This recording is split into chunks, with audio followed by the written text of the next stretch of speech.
Hello and welcome to the 112th edition of Marex Maritime News. The headlines Monday, the 4th of April 2022.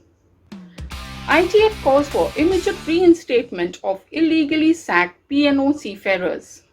Multi-issues in Ukraine conflict slows UN rescue efforts.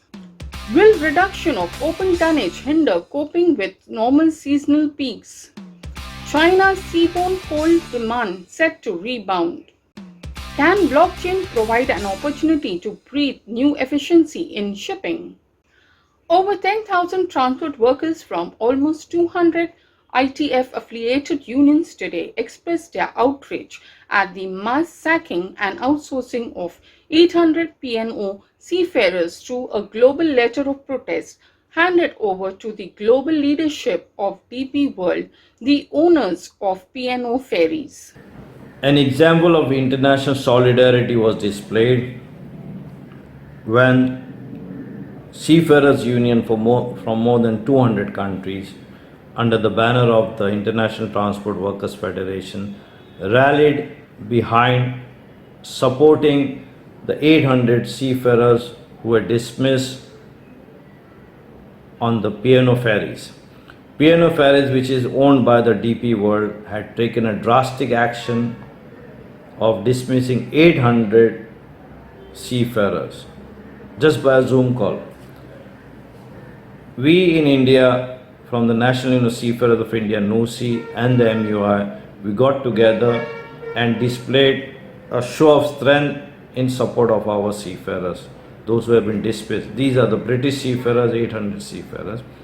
And we took out a demonstration outside the DP World office in Mumbai, and also hundreds and hundreds of Indian seafarers under the banner of NUSI sent global protest, which was presented to the DP World by the General Secretary of the ITF, Mr. Stephen Cotton, when he went on his trip to Dubai, specifically to register our protest that this is not on. This sort of things, and that too in a country like UK, which is a direct breach of UK labour laws. And hopefully we are very sanguine that things will turn out positive, because we just cannot sit back and relax when the seafarers of P&O ferries have been dismissed. Today it is P&O ferries, tomorrow it could be somewhere else, and who knows, sometime it could happen in India also. So this was the case of international solidarity, and we are very hopeful of a success in this agitation. Long live Seafarers Unity, long live NUSI, long live the ITF. NUSI Zindabad, ITF Zindabad, international solidarity Zindabad.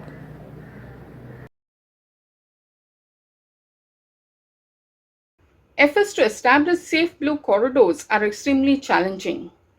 Multi-issues including the risk of mines is complicating efforts. The IMO Secretariat is working with both Ukraine and Russian Federation to try and assist the safe departure of the ships and their crew.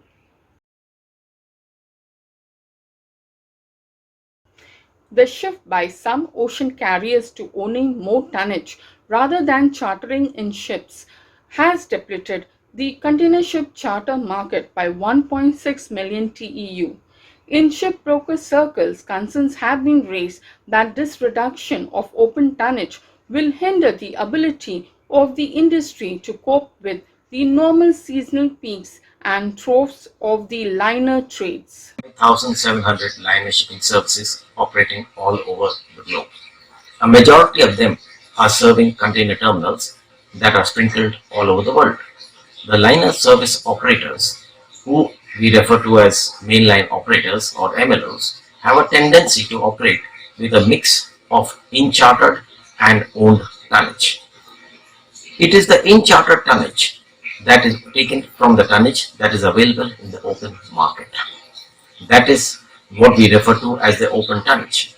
MLOs do not operate completely with 100% owned tonnage. They usually operate by using 40 to 70% of their own tonnage, and the balance is in charter. While operating liner services, they are in a position to absorb a fluctuation of about 10% when excess tonnage is required. It is only when the fluctuation exceeds 10%, which happens especially at the peak seasons, when MLOs look to scout around for open tonnage in the market. It is a fact that since the past 18 months, owners are buying a lot of tonnage to improve their owned and leased tonnage. That is the reason why the second-hand tonnage market has shot up, with hardly any container ships available for sale or on hire. This situation is not great, but is likely to stay till the end of this year, as some of the new buildings will start coming during the first half of next year. The situation is not that grave as it looks, because most of the multipurpose ships are also entering the open tonnage market, therefore easing the situation.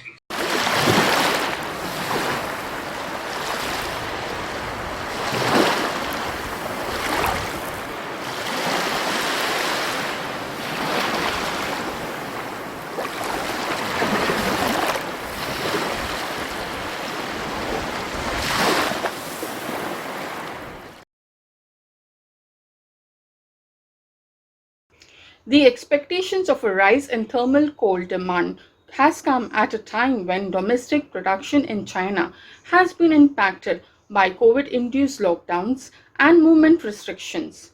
More than 20 provinces and cities have imposed travel bans and lockdowns as a number of positive cases have surged.